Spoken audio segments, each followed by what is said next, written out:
Inheritance and translation. Not at the same time. Our Father in heaven, we thank thee very much that we have this beautiful day, and we thank thee for watching over us and helping us all to be together and safe. I think I'm going to sneeze. We ask that you please watch over us, that we will continue doing well and getting finished with everything we need to do. We thank thee for thy word, and we thank thee for this chance to share it with each other and with those who will be listening. We ask that you please help us to learn and understand what we need to and what will be good for us to share and understand. And we say these things and do so humbly in the name of Jesus Christ. Amen. Amen. Okay. Chapter 27. The law of inheritance to sons, daughters, and kinsmen is explained. Oh, this is going to be boring. Moses will see but not enter the promised land. Joshua is called and set apart to lead Israel. Here we go. Then came the daughters of Zepholad, Zelophehad. the son of Hefer, Maybe he. of Gilead, Machir, the son of Manasseh, of the families of Manasseh, the son of Joseph. And these are the names of his daughters: Mala, Noah, and Hoglah, Milek. Mala, Noah, Hoglah, Milcah, and Tirzah. Or Tirzah. Milek. And they stood before Moses and before Eleazar the priest and before the princes of the congregation, leaders, rulers, by the door of the tabernacle of the congregation, saying, Our father died in the wilderness, and he was not in the company of them that gathered themselves together against the Lord in the company of Korah, but died in his own sin and had no sons. Interesting. Wonder why. Well, I can think of a reason why, but whatever. Why should the name of our father be done away from among his family, because he hath no son? Give unto us therefore a possession among the brethren of our father. Moses brought their cause before the Lord, and the Lord spake unto Moses, saying, The daughters of Zelophehad speak right. Thou shalt surely give them a possession of an inheritance among their father's brethren, and thou shalt cause the inheritance of their father to pass unto them. And thou shalt... Interesting that they were allowed that when no one else was. Well, you gotta do it somehow. I understand the reason, but had they married within the family, or, not brother-sister family, but the tribe, in the tribe, or had they married into another tribe? Mm-hmm. Yeah. And thou shalt speak unto the children of Israel, saying, If a man die and have no son, then ye shall cause his inheritance to pass unto his daughter. And if he have no daughter, then ye shall give his inheritance unto his brethren. And if he have no brethren, then ye shall give his inheritance unto his father's brethren. And if his father have no brethren, then ye shall give his inheritance unto his kinsman that is next to him of his family, and he shall possess it, and it shall be unto the children of Israel a statute of judgment, as the Lord commanded Moses, a statutory law. So a permanent law. And the Lord said unto Moses, Get thee up into this mount, Abiram, and see the land which I have given unto the children of Israel. So here's a hint. The footnote is to Deuteronomy, so we're probably going to be covering all of this again. Anyhow. Well, yeah, it's bound to happen eventually. Yeah, I mean, they record this multiple times, and so multiple witnesses. Yeah. I mean, if we talk about the New Testament stories of Jesus, those are written multiple times too. True. And when thou hast seen it, thou shalt be gathered unto thy people, as Aaron thy brother was gathered. For ye rebelled against my commandment in the desert of Zin, in the strife of the congregation, to sanctify me at the water before their eyes, that is the water of Meribah, in Kadesh, in the wilderness of Zin. And Moses spake unto the Lord, saying, Let the Lord, the God of the spirits of all flesh, set a man over this congregation. Who's going to lead after me? Which may go out before them, and which may go in before them, and which may lead them out, and which may bring them in, that the congregation of the Lord may be not as sheep which have no shepherd. And the Lord said unto Moses, Take thee Joshua the son of Nun, a man in whom is the Spirit, and lay thy hand upon him. And set him before Eleazar the priest, and before all the congregation, and give him a charge in their sight. And thou shalt put some of thine honor upon him, invest him with some of your authority, that all the congregation of the children of Israel may be obedient. And he shall stand before Eleazar the priest, who shall ask counsel for him after the judgment of Urim before the Lord. At his word shall they go out, and at his word shall they shall come in, both he and all the children of Israel with him, even all the congregation. Urim and Thummim? Yeah, so as revealed through the Urim and Thummim, counsel for him after the judgment of the Urim. Did you say urine? No, Urim. Okay. Not P. It does sound close, I will agree.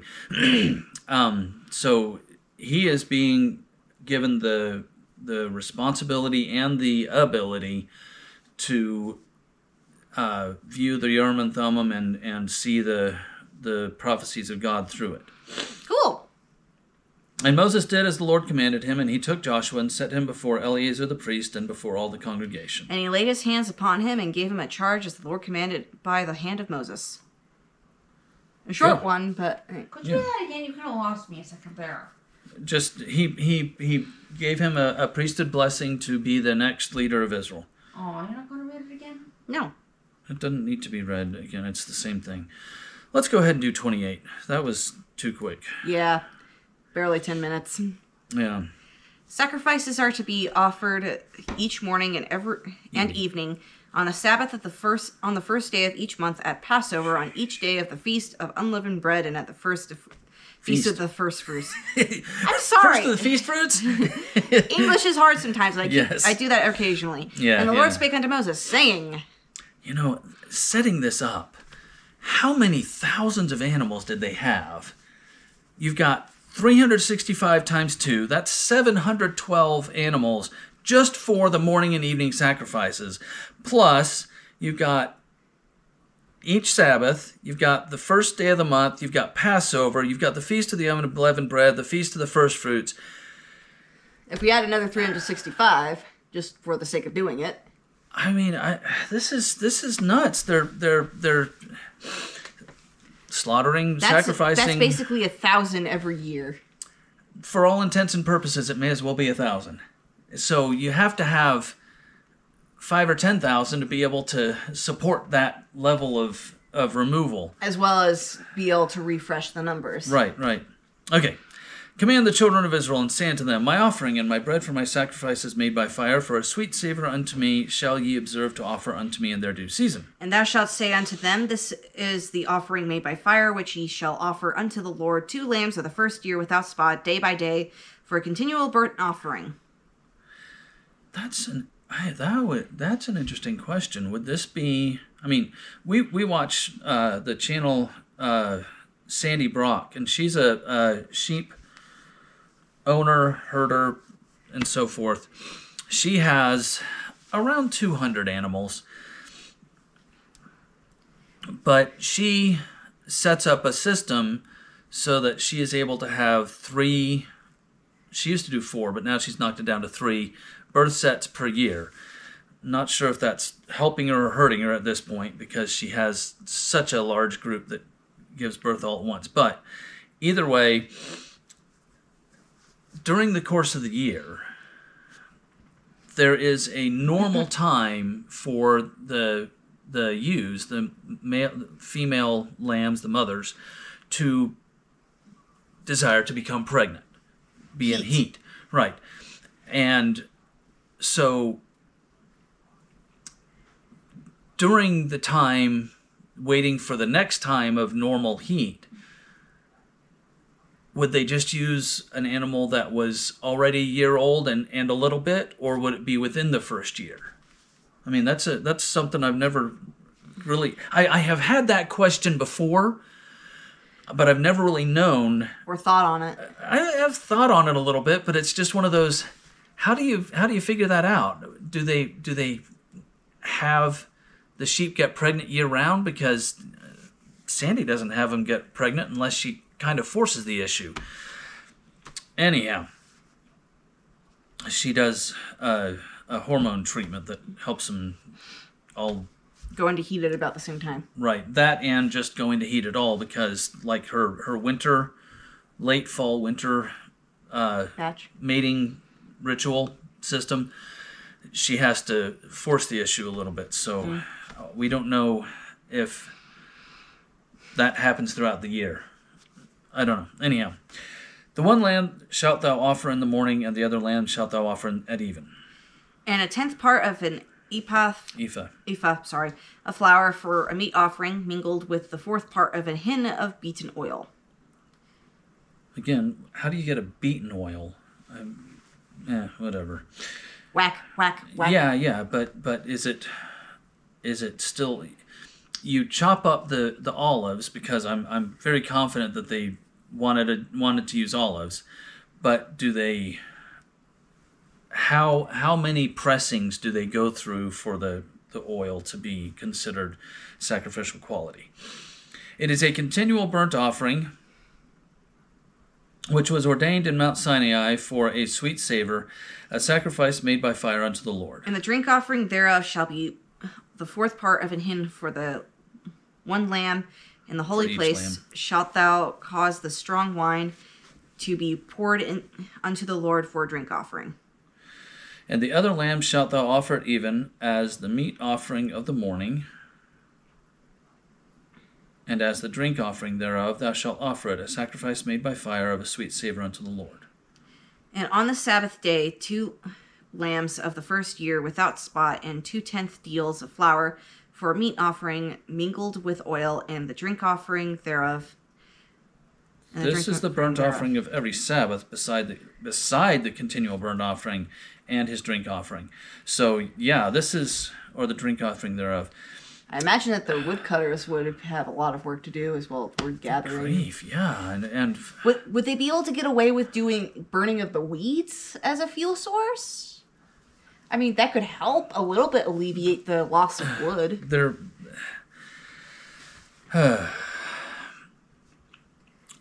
man, that's a good question. How many? Yeah, where are they getting all this wood? That was where I was headed for. They're in a area that is more desert than not, and I saw that. Sorry. And yet, if you look at the satellite map, there's still a reasonable amount of green around there. It's just a matter of how much was there, and good heavens, I know that they're going through several cords of wood, maybe not a week, but at least a month. That's a... Ugh. Do trees grow like in Minecraft? I planted this tree. Now we just gotta wait. Okay, the tree's grown. Yeah. Anyhow, so 11, is that mine? Right. We're doing 10. Oh, I did that. Beside the continual burnt offering and his drink offering, I did that. My bad. And in the beginnings of your months ye shall offer a burnt offering unto the Lord 2 young bullocks and 1 ram, 7 lambs of the first year without spot. Good heavens! Every 4 weeks. How often do these animals get pregnant? How many thousands upon thousands of animals did they have? Wow. Two bulls. They were probably also having to do this to just lighten the load, because having that many is not exactly sustainable by an easy degree. I don't know. We don't know how they kept everybody fed out there. I'd love to do time travel and have invisibility and just quietly watch. Yeah, Just to witness this would be so neat. Hey, who's cooking over there? I don't know. I'm not cooking. Nobody's over there cooking. Wait, what's that? Yeah. Anyhow. Flipping burgers on a grill. Right. What the heck is that thing? They grow stuck. I just realized something. They may not always use wood because, like with a grill, charcoal. Charcoal is an option, but it's not always easy to obtain. They would burn down the wood to make it into charcoal. That's the thing. Yeah, so as they're burning their sacrifices, they might have some left over. Well, yeah, they're going to have the embers and things, but who knows That can only really be used to a point. Yeah. Anyhow. And 3/10 deals of flour for a meat offering mingled with oil for 1 bullock, and 2/10 deals of flour for a meat offering mingled with oil for 1 ram. Wow. And Ram sandwich? Yeah, I guess. And a several tenth deal of flour mingled with oil for meat offering unto 1 lamb. For each 1/10 of a measure. For a burnt offering of sweet savor, a sacrifice made by fire unto the Lord. I think that a measure is enough food for 1 person for 1 full day of eating. That's what I've gotten. I don't remember exactly how, but I've gotten that basic feeling for. This next one mentions wine, and that's another fuel source in a sense. If it's distilled, so if they had fresh pressed grapes, then it wouldn't be the same. Or a drink offering, it doesn't. Well, it could be water. True. We don't know exactly what the drink offering was, but it's fresh, drinkable, sustaining liquid. Either way, and their drink offering shall be half an hin of wine unto a bullock, so it's still, I guess, going to be a crushed grape, and the 3rd part of an hin unto a ram, and a 4th part of an hin unto a lamb. This is the burnt offering of every month throughout the months of the year. So they do this 12 to 13 times a year, depending on how things are being recorded. Leap year. Well, yeah. I know. And 1 kid of the goats for a sin offering unto the Lord shall be offered besides the continual burnt offering and his drink offering. You remember a few years ago they shifted Easter from the end of March, beginning of April to the end of April. That was because it was beginning to roll too far back into winter. And so they said, hey, we need to do the thing that the priest did and add a month. So that was, every 10 to 15, 20 years, something like that. Because of leap year and... Because it's not a perfect 365 days. It's 365 and a quarter and, detail, dots, decimal points.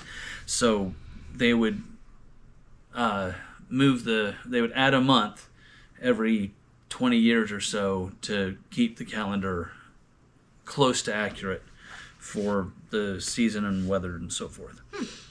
That would be leap year in February. That's why we do leap years, but they didn't have that concept at the time because the Julian calendar, I think it was basically what created that leap year concept. Got it. Okay, so are we on 16? Yeah. And the 14th day of the first month is the Passover of the Lord. And in the 15th day of this month is the feast of 7 days shall unleavened bread be eaten.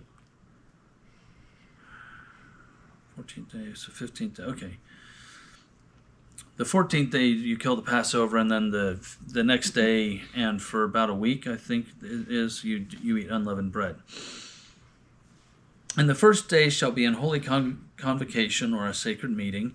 Ye shall do no manner of servile work therein. But ye shall offer a sacrifice made by fire for a burnt offering unto the Lord, 2 young bullocks and 1 ram, and 7 lambs of the first year. They shall be unto you without blemish. By the time of Jesus, were they still doing it to this extent? I'm going to say probably. Dang. Yeah. Well, think about it. When everybody gathered for the Passover, they had thousands of people gather, and the oh my heavens, the number of paschal lambs that were butchered for the Passover. I mean, they were doing this all week. I mean, just about literally. They were doing it for a couple of days as this worked up to it. Yeah, it was. What a night. Yeah, lots and lots and lots of blood, which would have needed a lot of water to wash away. So Loads of paint on their doors, too. I'm not sure that they did the door thing after Egypt. They didn't. No, According, what I mean is, that you were talking about them butchering lambs for the Passover the first time while still in Egypt. Right. they didn't do it to that extent. Right. They did butcher a lamb to remember the Passover, but they didn't paint their doors with blood and do Wait, you quite so much other stuff. Yes, You but said they they didn't do had the to Passover until after Egypt, Meg. That's what we're talking about. Yeah. Until Jesus passed away, died, and was crucified, and finished that, completed that section of the covenant. And their meat offering shall be of flour mingled with oil. 3/10 deals shall ye offer for a bullock, and 2/10 deals for a ram. A several tenth deal shalt thou offer for every lamb throughout the 7 lambs, and 1 goat for a sin offering to make an atonement for you. Ye shall offer these beside the burnt offering in the morning, which is for a continual burnt offering. And after this manner ye shall offer daily throughout the 7 days the meat of the sacrifice made by fire of a sweet savor unto the Lord. It shall be offered besides the continual burnt offering and his drink offering. And on the 7th day ye shall have an holy convocation. Ye shall do no servile work. Also in the day of the first fruits, when ye bring a new meat offering unto the Lord, after your weeks be out, ye shall have an holy convocation. Ye shall do no servile work. But ye shall offer the burnt offering for a sweet savor unto the Lord, 2 young bullocks, 1 ram, 7 lambs the first year. And their meat offering of flour mingled with oil, 3/10 deals unto 1 bullock, 2/10 deals unto 1 ram. And several tenth deal unto 1 lamb throughout the 7 lambs, and 1 kid of the goats to make an atonement for you. Ye shall offer them beside the continual burnt offering and his meat offering. They shall be unto you without blemish in their drink offerings. Wow. No This kidding. is... Goodness. Requirements for the sacrifices throughout the year, and the number of sacrifices and all of that. I mean, there were probably whole forests that were chopped down due to the level of sacrifices. Deforestation! Yeah, I mean, Negligence man that causes. Well, I do hope they would fires. at least replant some seeds and saplings. who knows? It reminds me of something from Studio Negligent man that causes forest fires. From that thing when they were trying to check what job they could have. Negligent man that starts forest Oh. fires. Yeah. Anyhow, we have lots and lots of animals that get butchered for the purpose of sacrifice. Living. Gee, I wonder how many times they had to do And fires back then. it was, That's we doing it don't for a living. we don't know what the system was like back then. We can stipulate based on overall knowledge and our general understanding of Human nature. the history. That's it. I'm thinking for we don't know how many people kept fires burning year round. We don't know how much was done with only wood and straw, other things that were there, because there's a lot of things you could burn. So who knows? I mean, buffalo chips. True. Dry out the manure and use it to burn things. Always a possibility, but Considering the amount of animals they had, that is a very high possibility. true. Yeah, I mean, they didn't put it all down for. Where are we going to put all this manure? Burn it. Okay. Yeah, who knows? Who knows? Well, that's a whole different question altogether. What did they do with it all? Some of it went to the garden. Some of it went elsewhere. Some of it may have been dried out and used to be burned. Who knows? That's a long list of maybes on that one. But we have all of that, and we're going to talk more about sacrifices tomorrow because we have those to go through. But it's really neat to see Moses didn't that die they yet. had this law and they maintained it to whatever extent they did up until the time of Jesus, and there was ups and downs in the level of how closely and how correctly they followed that, but that's part of the story along the way, as they worshiped Molech at times, as they worshiped God at times, unfortunately. So Yeah. we will go into more of that and talk about all that, and I can't wait to find out exactly what happened to Moses, because that would be cool to understand that process where he was allowed to be translated. So, We'll find out eventually. yep, I thought Moses was gonna die. he did, But but he didn't The die. process of how he died is the question. Yeah, he didn't die in the way that we all do, where his spirit left his body. He was what we call translated, or twinkled, some people call it. Twinkled into a celestial being so that he could have his physical body and be able to... You kind of lost me at that part. Don't worry about it. We'll go into it later. He was translated so that he could be at the Mount of Transfiguration and hand his particular keys to Jesus. And that's a long list of what happened. So, anyhow, we will... Something to go see the movie theater in heaven at. Before. Precisely. Man, it's going to be interesting to do History of the World, Part 1. Part 2? Part 3? Okay, we have gone through the first 3,000 years. How many times would you like to go through this to see what everybody did? Talk about big data. Anyhow, Yeah. we'll see you guys tomorrow. Bye-bye. Bye.